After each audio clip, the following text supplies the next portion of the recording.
Salutations, my name is Summer and this is Cozy Reading with Quaker Cats, and I want to talk about 100 Years of Solitude by Gabriel Garcia Marquez. So if I had to sum this up with one word, it would be frustrating. There were some beautiful lines, but most of the time, especially after 100 pages, I started to roll my eyes a lot. And then by the time I got to the end of the book, it felt like I had been reading it for 100 years. No, it wasn't that bad. There were quite a bit of parts that I really enjoyed, and I thought, oh, that's so beautiful. And then there's other parts that they were so infuriating. And there will be spoilers in this book, so I'm sorry. This is about the Buendia's family. I believe it talks about 6 generations of their family line. And there is a lot of incest. There is there's a map. There's a family tree here. And so in the family tree, you see, oh, there's Rollo. You see that they keep the same names. So if you're a male in the family, you're either going to be called Jose Arcado, or Aureliano. And that's it. So good luck, because if you're called Jose Arcadio, you're going to have a certain type of personality, which is more of a angry fighter type. And if you're named Aureliano, you're going to have more of a thoughtful, yet still fighter type. So, yeah, this book, thank goodness for the family tree in the beginning, because by the time you get to page 200, it's even hard to know, okay, now which one are they talking about? One becomes a colonel, and how I thought about it was I thought about Jose Arcado, Senior, Junior, Aureliano, Arcado. And then we have the twins. So that's how I thought about it. But yeah, it was hard to keep track. So yeah, we have 6 generations of people. So we start out, and the history of the family line jumps back and forth, back and forth. The very first line of this book is beautiful. I'll read it to you. Many years later, as he faced the firing squad, Colonel Aureliano Buendía was to remember that distant afternoon when his father took him to discover ice. So that first line held me in place so that I knew where I was as the author is jumping back and forth with history. But by page 106, you find out that that first line was misleading and false. Colonel Aureliano Buendía does not die in front of a firing squad. He dies of old age in his bed. I'm not saying it would have been better if he died in front of the firing squad. But anyway, so the line though where he's thinking about when his father took him to see ice, that whole it's actually the end of a chapter.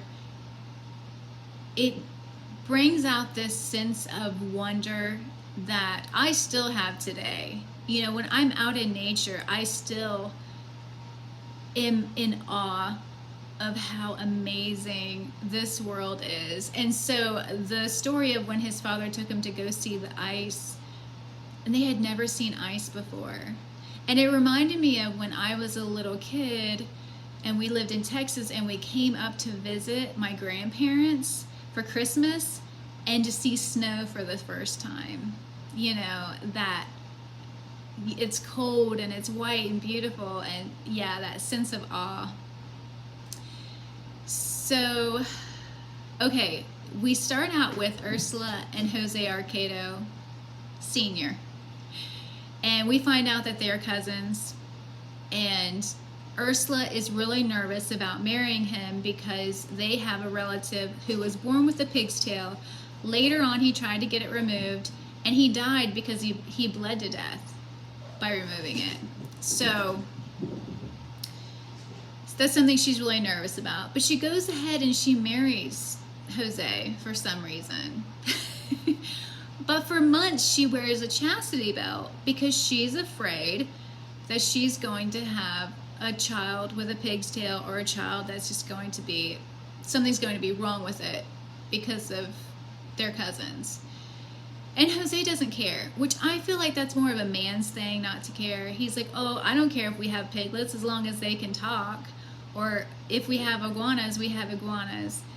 And I think women are more to be like, think about those things, where I think men are just like, let's make a baby. Maybe I'm wrong.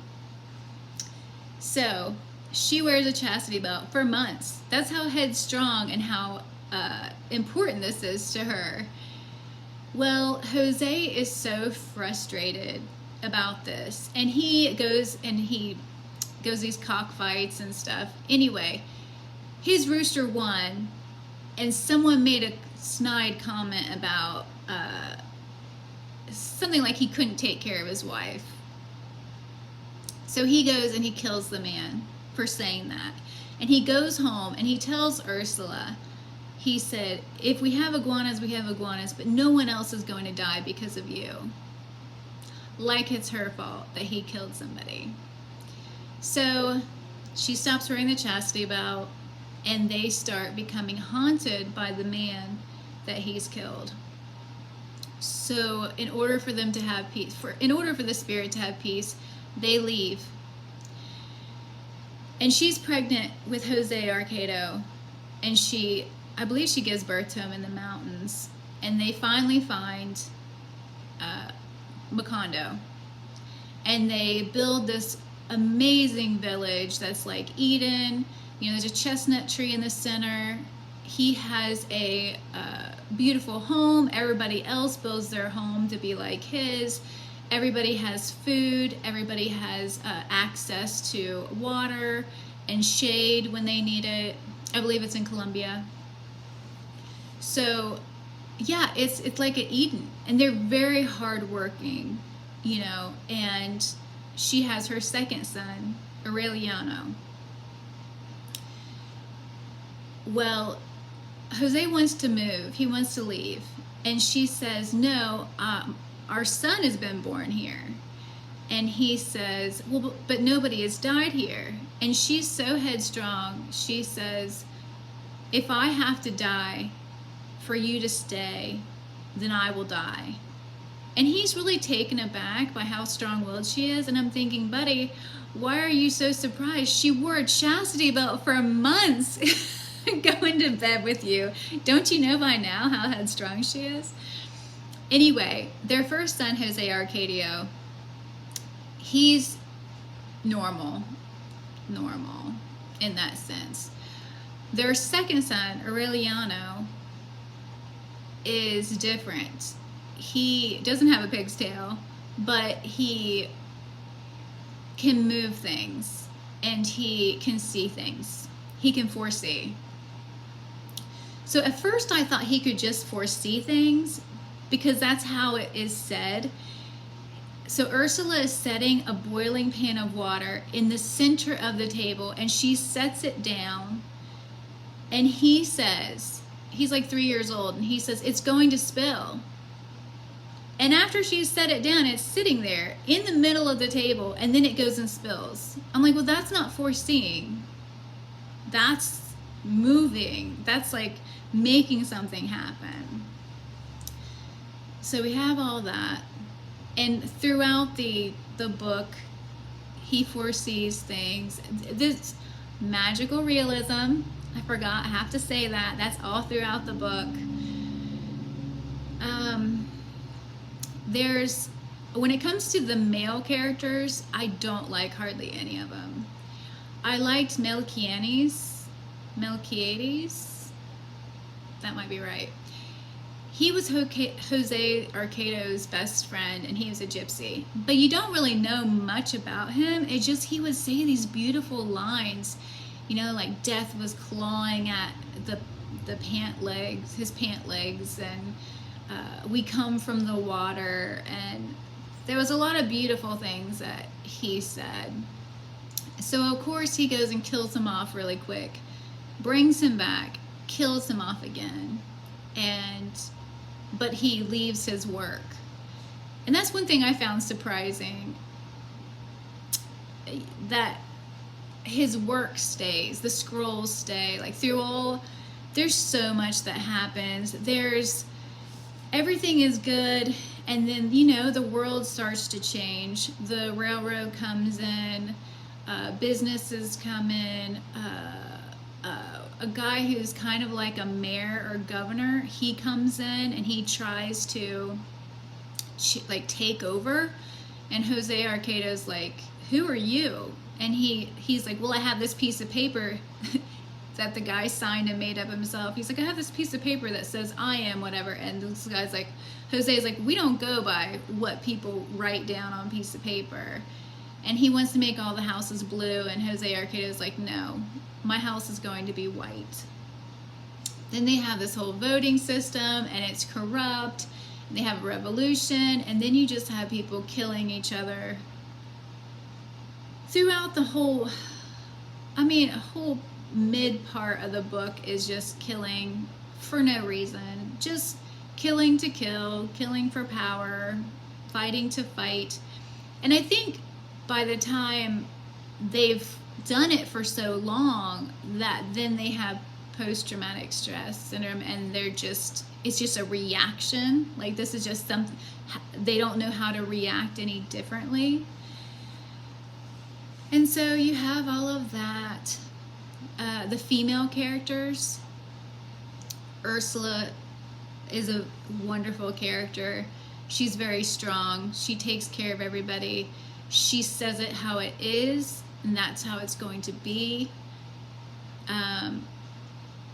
Rebecca had to be one of my favorite characters, and they have her eating soil, which I have read before, where women who are missing certain minerals, especially pregnant women, that they will crave soil to eat.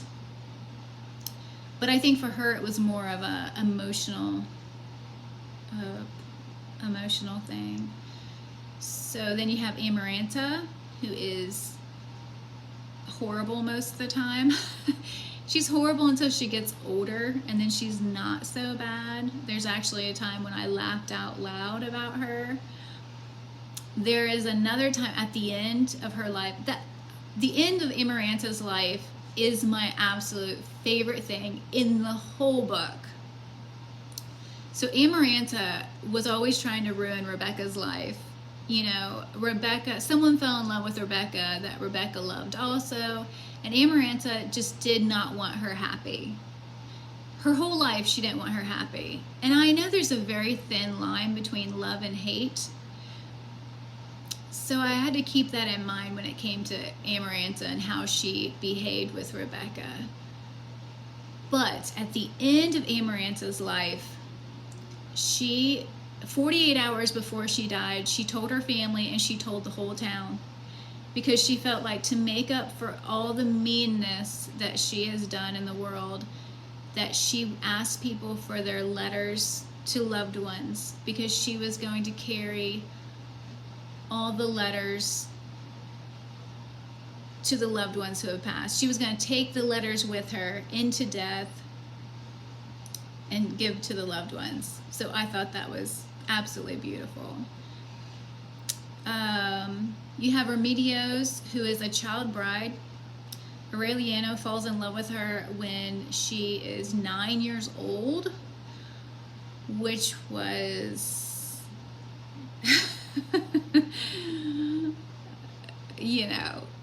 I don't like anything about child brides. So you have that. You also have this poor girl that, this is when Aureliano goes to lose his virginity there's like a circus or something that comes to town, and there is a girl there, and he goes to lose his virginity.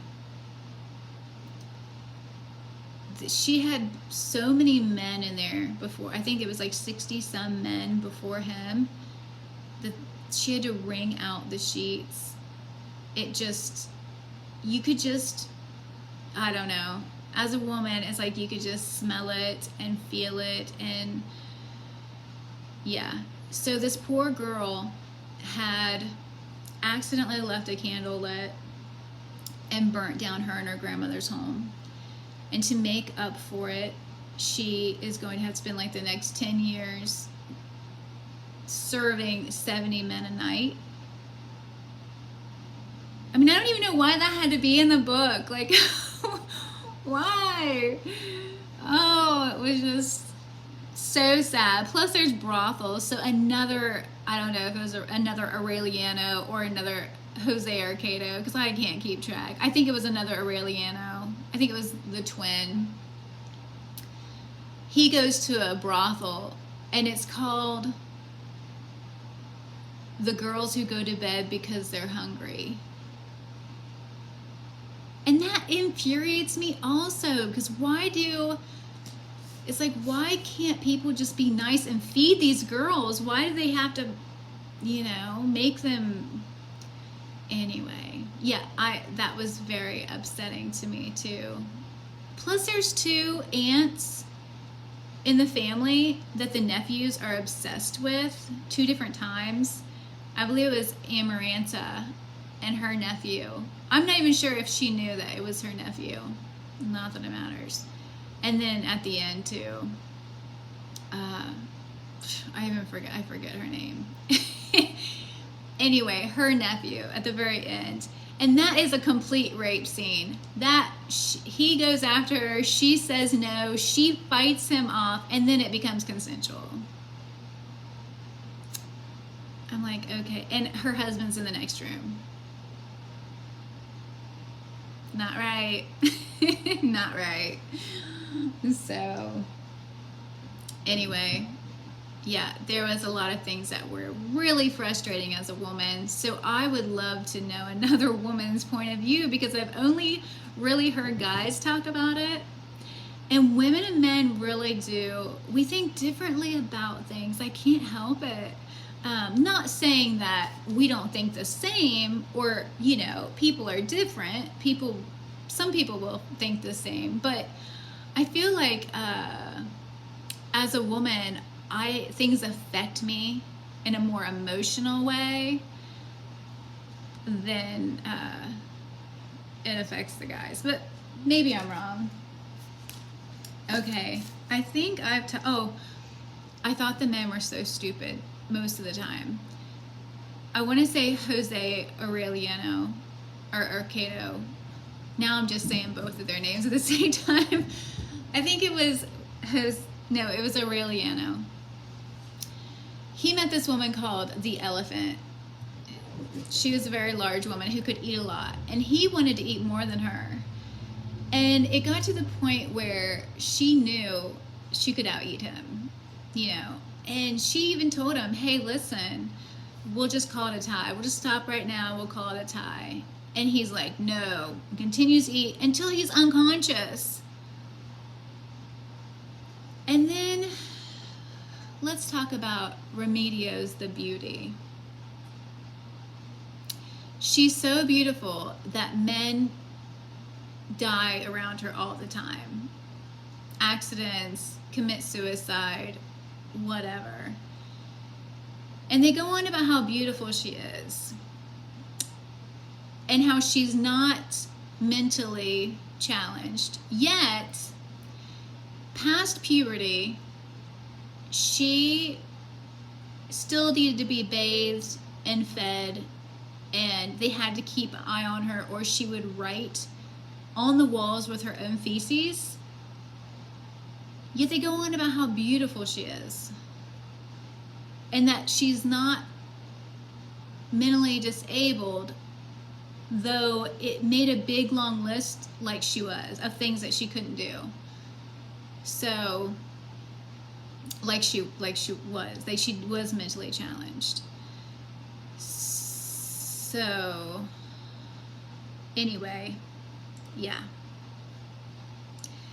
There's a very powerful scene with Jose. I want to say it was Jose Arcado, but maybe it was Aureliano. That's the thing.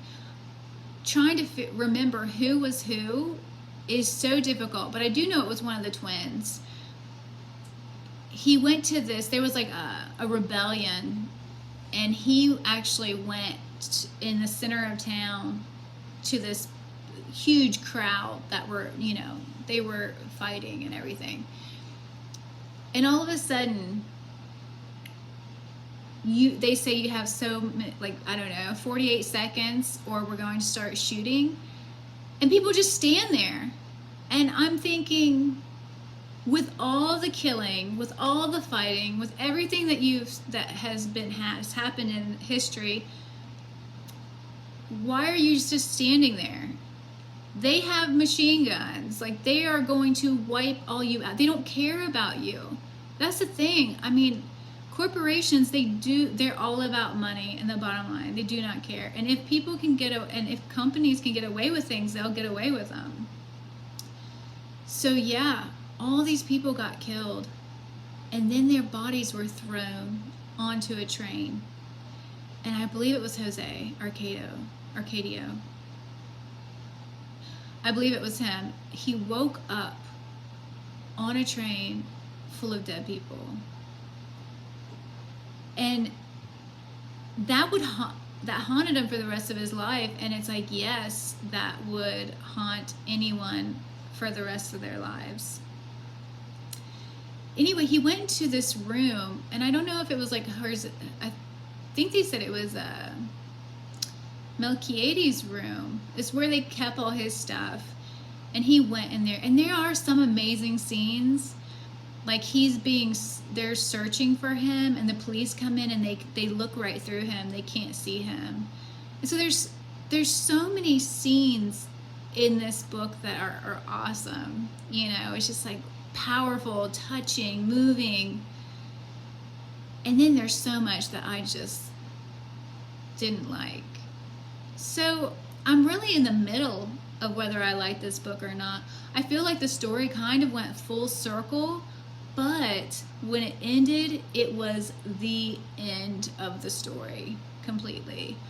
So I don't know. I don't even know how I really feel about it. It's been marinating in my mind, and yeah, I don't know.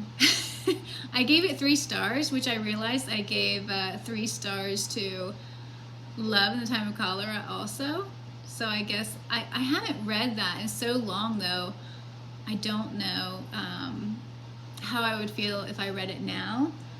But I just got in the mail his Of Love and Other Demons and Collected Stories. So yeah, I will be reading more of him. I really enjoyed his writing. I'm just not sure. It was just a lot of the characters. Plus, I felt like there wasn't any character growth in the story. I felt like it was the same men over and over again, and just making stupid decisions. It's like Aureliano. I think it was him. Maybe it was Jose Arcado. See, they didn't stand out enough of having any differences to really say, okay, now which one was that again? But one of them had a woman. They weren't married, but they were together. Her name was Petra, and she was awesome. She wasn't asking him for anything. She had her own business with animals, with breeding and all that, and just selling animals and stuff. She had everything set up, and she was crazy about him, and he had it made. And then he wanted Fernanda, who is the worst female character in this book. What she does to her daughter and her grandson is just horrible. So, I don't know, guys. I'm looking forward to what everybody else thought about this book, because I read this with a group of people. Also, if you, I would really go and check out Noah's video at Everyone Who Reads It Must Converse. I will link his channel down below, because he takes this book to a totally different place. So, I mean, he saw something in it that I did not see, because I don't have that knowledge that he has about the subject. So, yeah, I'm curious to what everybody else thought about this story. And I think that's all I have to say about it. I'm glad it's over because every night I was going to it and it was just felt like it was getting longer and longer, and the characters kept getting, I felt like the characters kept getting worse and worse, but not worse is more unlikable, I guess it is. So, but there was some great things in the book also. Anyway, if you've read it, let me know what your thoughts are on it. And thank you so much for watching. Bye.